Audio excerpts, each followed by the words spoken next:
Inatao mesy? Salama. Salama. Trina ray setup. Zato sy arivo setup. Zato sy arivo ary ny presto. Presto 700 ndray. Zany ary ny nickel. Nickel be zao 800 sy 2 arivo dia ny kely 800 sy arivo. Ary ny kitay menaka ohatriny. Kitay menaka ariary zato ndray. Ary ny atody. Ny atody 500. 500. Hoe tsy hery vary aloha.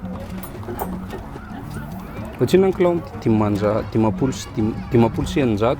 300 sy 4 kilao. Ary ny raigony. Raigony zao 5 sy 1 alina sy 1 hetsy. 5 sy 1 alina sy 1 hetsy. Ary ny kilao an-katsaka. Katsaka koa 700 sy arivo kilao. Ary ohatriny anao viva. Lehibe 200 sy 2 arivo dia ny kely 100 sy arivo.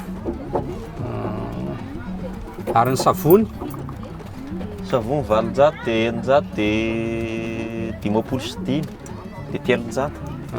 Zao setup roa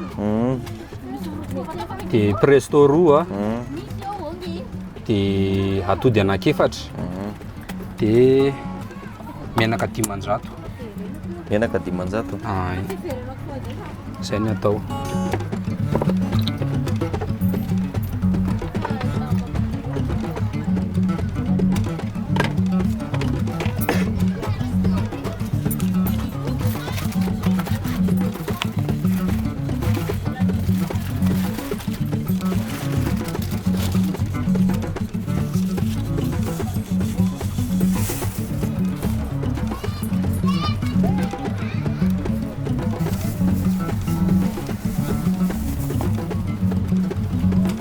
Dia ohatriny ny totalin'izay?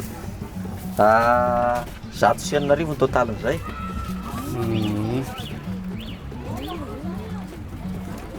Tsy ampy 100 ny volanao misy.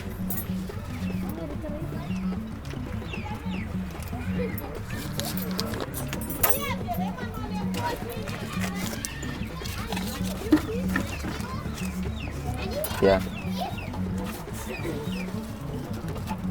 Okay. Zay. Saotra betsaka. Saotra betsaka ary. Iya.